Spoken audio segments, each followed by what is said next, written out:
Oi pessoal, tudo bom com vocês?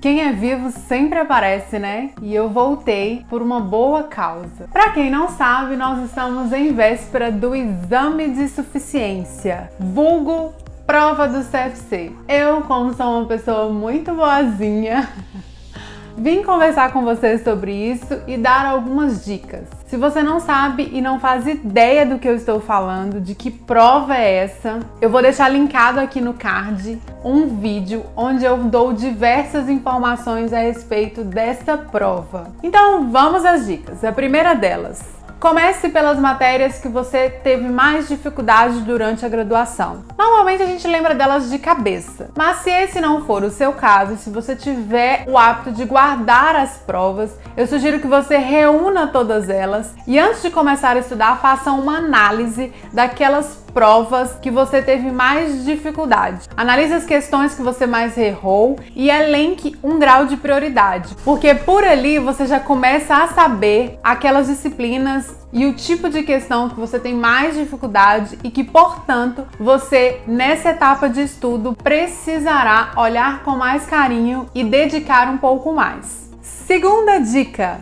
estude resolvendo questões. Mas aqui só vale responder as questões que você realmente tiver convicção de que chegou na resposta. Ou pelo menos até chegar ao gabarito e corrigir, né? Mas aquelas questões em que você realmente imagina que pode estar certo. É claro que você não vai acertar todas elas, mas isso também não é problema. Pelo contrário, para mim, às vezes é até bom, porque normalmente as questões que eu erro, eu volto e procuro um material que me traga algo mais detalhado a respeito daquela disciplina, a respeito daquela questão. E normalmente elas fixam na minha mente muito melhor. É bem aquele raciocínio que acontece com a gente nas provas semestrais normais, em que a gente erra uma questão e às vezes, poxa, pensa, nossa, isso aqui eu errei de bobeira. E aquilo fixa na mente da gente de uma forma tão interessante que nunca mais você erra aquilo. Pode passar o tempo que for, que aquele tipo de questão fixou na sua mente. É um conhecimento que você realmente absorveu. Já as questões que você leu e já identificou de cara que não faz a menor ideia de como resolvê-las, não chute. Deixa isso lá para a hora da prova, onde você não vai ter outra alternativa, e aí você usa o chute para isso. Porque se você tiver a sorte de chutar e acertar, você vai perder a oportunidade de fixar um conhecimento que você não tem. Aquelas questões que você não sabe, busque um material confiável que vá te trazer conhecimento e te ensinar a resolver aquela questão, e só depois volte para a questão e tente resolvê-la. A terceira dica é: cuidado para não ser enganado e estudar com o material desatualizado. Nós sabemos que a contabilidade é uma ciência que está em constante atualização dos seus instrumentos normativos. Então tenha muito cuidado para não utilizar qualquer material por aí. Certifique-se de estar estudando com um material confiável e atualizado, porque a banca costuma cobrar atualizações de até 90 dias que antecedem a data da prova. Pensando nisso, eu trouxe para apresentar para vocês um curso preparatório para o exame de suficiência. E ele tem uma enorme responsabilidade de trazer para vocês os conteúdos relevantes, confiáveis e atualizados. Através dele, eu fiquei alarmada com uma estatística que me foi informada.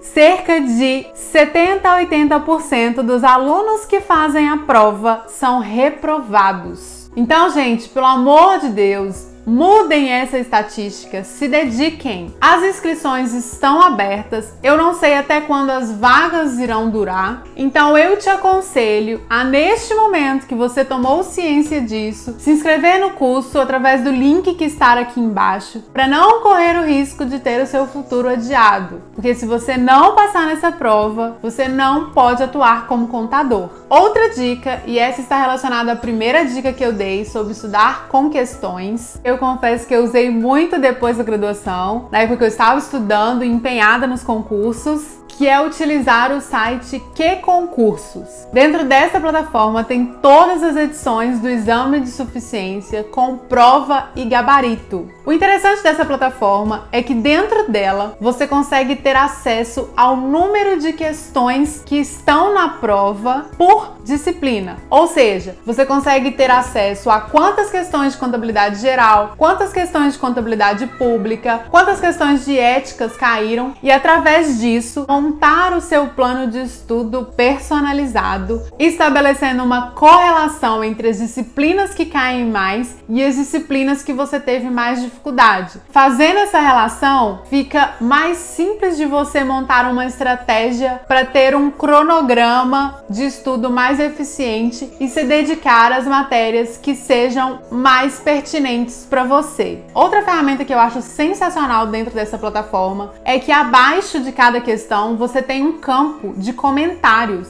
e lá as pessoas costumam trazer o desenvolvimento da questão. Então os usuários mesmos colocam ali matérias e referências que agregam aquela questão, assim como você costuma encontrar também lá a resolução e o desenvolvimento da questão. Então eu faço isso principalmente com aquelas questões que eu erro. Sem contar que você consegue ter acesso a tudo isso que eu falei de forma gratuita. E ainda é possível baixar o aplicativo para você manter no celular e aproveitar qualquer minuto de brecha que você tiver no seu dia, seja no ônibus, numa sala de espera de um banco, um consultório e etc. A quinta e última dica, mas não menos importante, aliás, fundamental para o seu sucesso nos estudos, é estabelecer uma rotina, separar um tempo que será dedicado para os estudos todos os dias. Eu, por exemplo, na reta final da minha faculdade, eu já trabalhava e estudava à noite. O que eu fazia? Eu deixava de ir em casa e ia direto do trabalho para a faculdade. E esse pequeno intervalo que eu tinha aí, que eu ganhava de tempo, eu ia para a biblioteca e utilizava o tempo para estudar. Se você se dedicar 50 minutos, 1 hora todos os dias, com uma considerável antecedência da prova, você consegue rever todo o conteúdo com tranquilidade. Outra coisa, final de semana também é importante estabelecer um tempo para estudo. É claro que a gente não precisa utilizar todo o dia, até porque se você se programar, isso não será necessário. O que eu fazia, por exemplo, era separar 2 horas de estudo no sábado e no domingo, e durante aquele período que eu estivesse estudando, eu me dedicava e focava por completo. De preferência, deixa o celular em outro cômodo,